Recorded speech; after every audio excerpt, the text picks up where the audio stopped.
Innal hamdalillahilladzi nahmaduhu wa nasta'inuhu wa nastaghfiruh wa na'udzu billahi min syururi anfusina wa min sayyiati a'malina.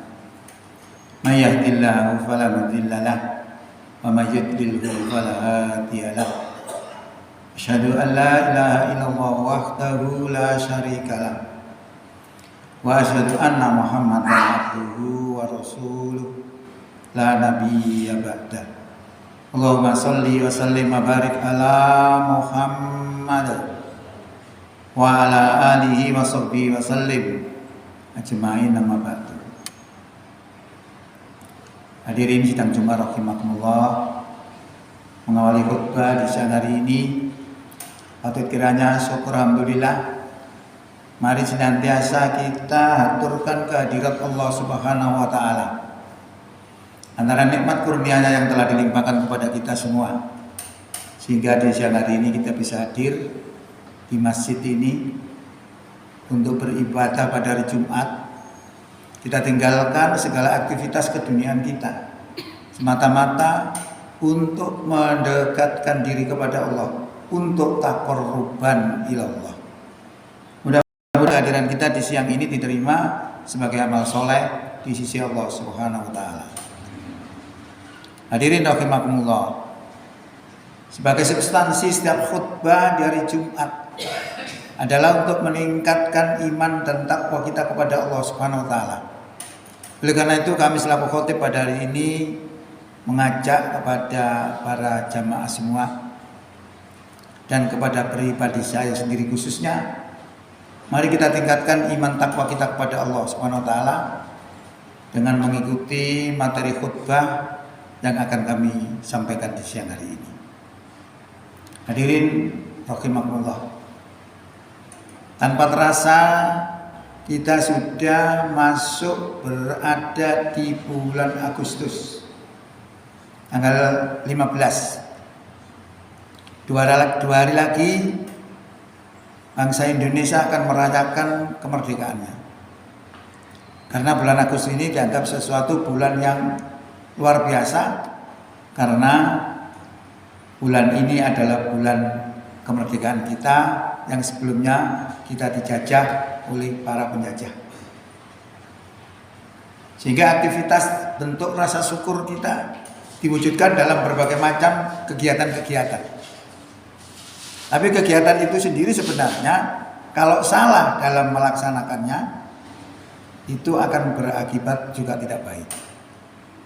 Karena kalau kita melihat dalam Quran, kehancuran suatu negeri itu disebabkan penduduknya melakukan kedzaliman. Oleh karena itu harapannya jangan sampai mengisi kemerdekaan ini dengan berbuat zalim. Oleh karena itu saya mengajak kepada Bapak semua, apakah Islam mengajarkan untuk mengisi kemerdekaan? Ini penting bagi kita, karena kita sebagai orang beriman yang merujuknya di dalam amalan kita adalah dari Quran. Ternyata Quran sudah memberikan informasi bagaimana kita mengisi kemerdekaan itu dengan model Islam. Itu tersebut dalam Quran surat Nasr yang mungkin kita sudah banyak yang hafal. A'udzubillahi minasyaitonirrajim. Idza jaa nasrullahi wal fathu. Apabila telah datang pertolongan Allah dan kemerdekaan kota Mekah. Ini sejarahnya ketika Rasulullah berdakwah di Mekah. Walaupun yang disampaikan itu adalah bercorak modern. Yang disampaikan adalah mengajak kepada manusia supaya selamat dunia akhirat. Tapi ternyata berpengaruh. Sistem politik di sana akhirnya goncang. Banyak penduduk yang mengikuti Rasulullah. Maka diputuskan di sana Rasulullah harus dibunuh. Lalu Allah selamatkan dan diperintahkan oleh Allah untuk berhijrah ke Madinah. Berhijrah di Madinah sana diterima oleh namanya kaum Ansor. kaum penolong. Orang yang berhijrah ke sana disebut muhajirin. Lalu dipersaudarakan Rasulullah menjadi bersaudara. Akhirnya di sana Islam berkembang sampai terjadi peperangan antara orang iman dan kafir, di mana orang beriman berjumlah 313 orang, sedang orang kafir berjumlah 1000. Allah berikan kemenangan kepada orang-orang beriman. Dari hari ke hari semakin kuat, semakin kuat. Lalu Rasulullah putuskan untuk kembali ke Mekah beserta. Nah, setelah melihat seperti itu, penduduk Mekah ini gelisah. Kenapa gelisah? Khawatir dieksekusi. Sudah menjadi dalil bahwa orang yang kalah mesti tertindas. Tapi ternyata dugaannya itu bereset. Ternyata Rasulullah tidak seperti apa yang dibayangkan oleh mereka. Bahkan Rasulullah memberi maaf kepada mereka, kecuali orang-orang yang tetap melawan Rasulullah. Nah, melihat kenyataan seperti itu, maka banyak orang masuk Islam dengan berbondong-bondong. Maka dilukiskan oleh Allah dalam Quran, wa ra'aitan nasa yadkhuluna fi dinillahi afwaja. Dan kamu lihat manusia-manusia itu masuk ke dalam agama Allah dengan berbondong-bondong. Ini karena dakwahnya, dakwah Rasulullah, dakwah bil khal. Apa saat itu yang Allah perintahkan? Allah perintahkan ada 2. Fasabbih bihamdi rabbika wastaghfirhu. Bertasbihlah dengan memuji Tuhanmu dan mohon ampunlah kepadanya. Ternyata ini yang diperintahkan oleh Allah SWT dalam mengisi kemerdekaan itu disuruh dalam sisi religiusnya ini disuruh bertasbih, memuji kepada Allah dan istighfar. 2 hal ini kalau dilaksanakan, akhirnya terbentuk pribadi-pribadi yang iman takwa. Masalah terkait dengan mensucikan Allah itu termasuk kategori dalam kelompok zikir, kelompok ingat kepada Allah. Kalau kita ingat kepada Allah, zikir terus, itu seperti sebuah kaca yang kita elap tiap hari. Lama-lama bersih, mengkilat. Kalau ada cahaya bisa memantul. Lama-lama hati itu menjadi hidup. Beda dengan kalau dibiarkan aja kaca itu, maka kita biarkan setahun aja sudah ngerak, ngetel. Dilap sulit. Itu gambarannya seperti itu. Nah, kalau sudah gelap seperti itu, maka hati itu menjadi hidup. Kalau hati itu menjadi hidup, maka orang yang seperti itu, orang yang hatinya hidup, tidak akan mudah terkontaminasi oleh apapun. Karena dia sudah punya prinsip. Jadi ibarat hati yang hidup itu seperti ikan di lautan, walaupun besarnya sebesar ibu jari. Berada di lautan yang asin, katakanlah 50 tahun. Diterjang ombak dari atas bawah kanan kiri. Selama ikan itu hidup, maka ikan itu rasanya tetap tawar. Karena apa? Dibentengi oleh hidupnya ikan. Asin tidak bisa masuk. Tapi kalau hati itu mati, kalau ikan itu mati tidak pakai lama. Ikan itu mati, kita masukkan air asin langsung asin. Itu maknanya apa? Ketika orang itu memiliki hati yang hidup karena zikirnya itu, berada di lautan masyarakat yang coraknya bermacam-macam, ada hitam, kuning, hijau, putih, merah dan sebagainya. Selama hati ini hidup, tidak akan terkontaminasi, tetap mempunyai prinsip. Tetapi kalau hati itu mati karena tidak pernah zikir, tidak pernah ingat kepada Allah, maka segala unsur akan bisa masuk. Kalau kumpul dengan penjudi akan jadi penjudi, kumpul dengan penipu akan jadi penipu. Maka sudah digambarkan oleh Allah, falama, maka tatkala mereka melupakan apa yang diberikan oleh Allah, fatahna alaihim abwaaba kulli syai, maka kami bukakan segala sesuatu itu akan masuk. Jadi dengan ilmu ini kita bisa melihat seseorang itu sebenarnya. Ketika di masyarakat bagaimana? Kalau mereka memiliki prinsip hidup beragama yang kuat, tandanya hati itu hidup. Kalau dia tidak punya prinsip, kumpul dengan siapa saja berubah, jelas itu hatinya mati.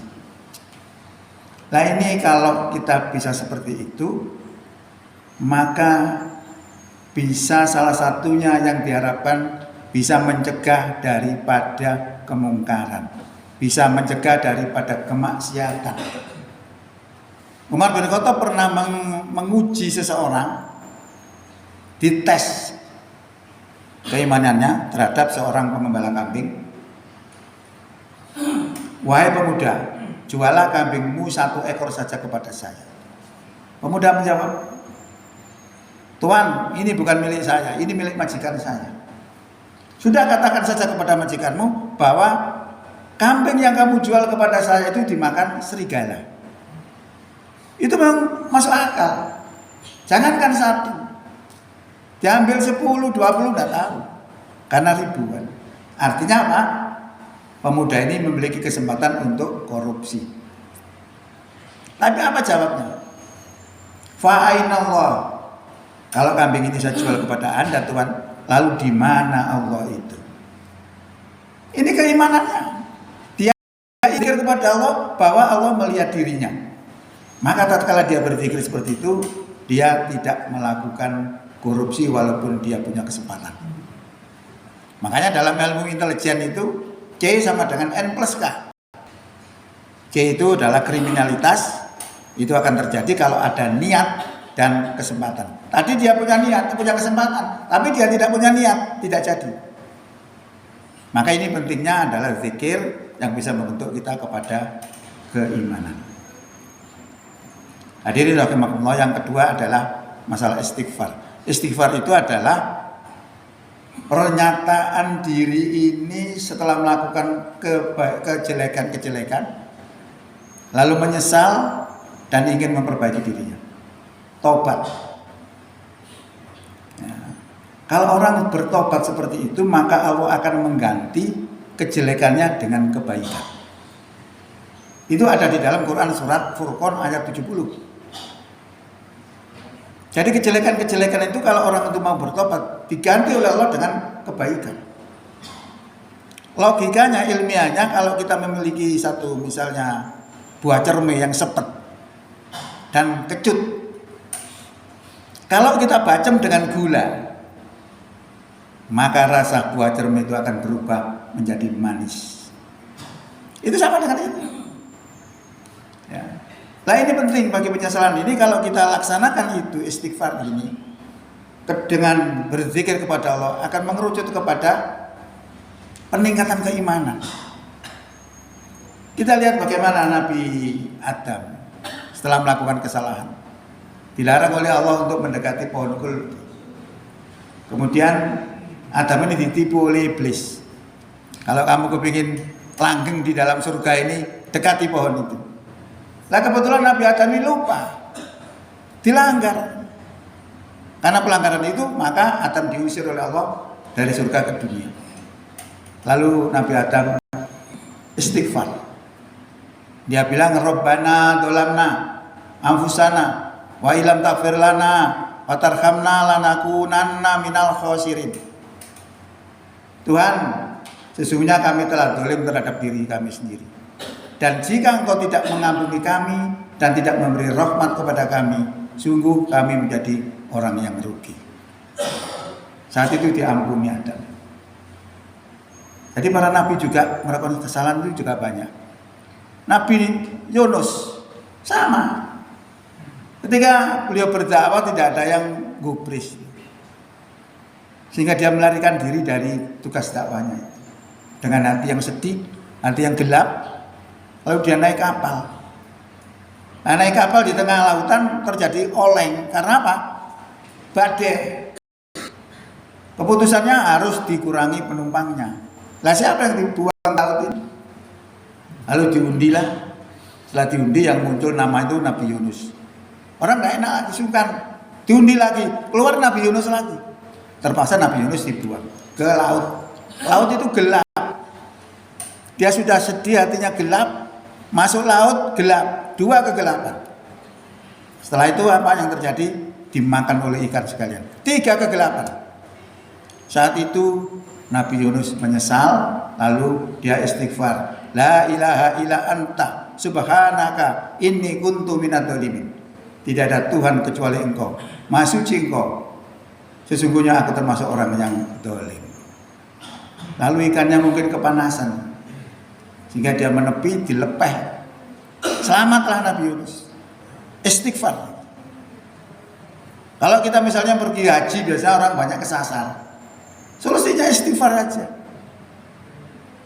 Akan dimudahkan oleh Allah kembali lagi pada tempat yang dia kesasar tadi. Jadi kalau 2 unsur ini dilaksanakan dalam rangka mengisi kemerdekaan ini, maka yang terjadi adalah tiap-tiap pribadi kita itu akan menjadi orang iman dan takwa. Kalau menjadi orang iman dan takwa, Allah akan janjikan akan diberikan surga.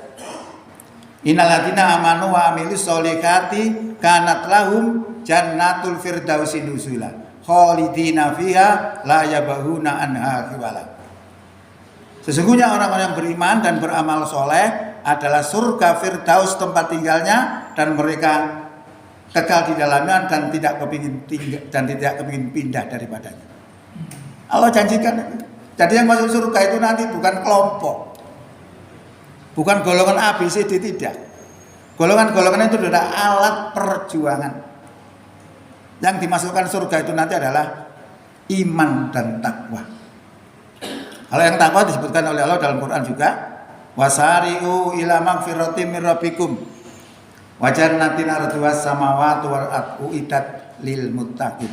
Bersegeralah kamu kepada ampunan dari Tuhanmu, dan bersegeralah kamu kepada surga, yang surga itu luasnya seluas langit dan bumi, uiddat lil muttaqin, yang disediakan untuk orang-orang yang takwa. Jadi iman takwa, maka mengejar itu penting. Kalau kita mengisi kemerdekaan juga demikian. Kalau kita justru mengisi dengan kemaksiatan, bisa jadi negeri kita tumbang. Bisa juga dihancurkan oleh Allah. Karena dalam sejarah itu kita lihat kehancuran suatu negeri-negeri itu karena penduduknya zalim.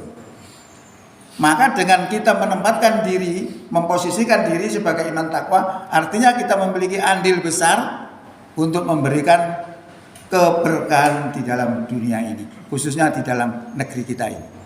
Karena disebutkan oleh Allah, walau anna alal qura amanu wa taqau. Sekiranya penduduk suatu negeri itu beriman dan bertakwa, la fatahna alaihim barakatim minas sama'i wal ardh.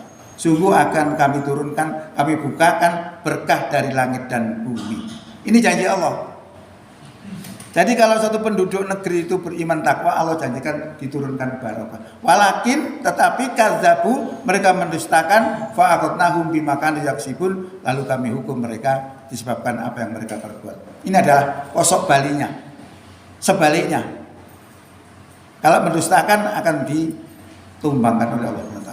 Maka dengan mengisi kemerdekaan yang kita prioritaskan sebagaimana yang diharapkan oleh Allah, yaitu fasabbih bihamdi rabbika wastaghfir, ini penting untuk dilaksanakan karena selama ini yang kita ketahui, yang kita jumpai tidak seperti itu.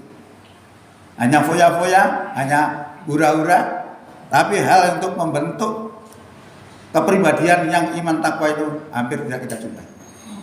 Mudah-mudahan dengan apa yang kami sampaikan ini bisa memberikan suatu renungan bersama dalam mengisi kemerdekaan ini. Kita isi dengan apa yang Allah kehendaki kepada kita.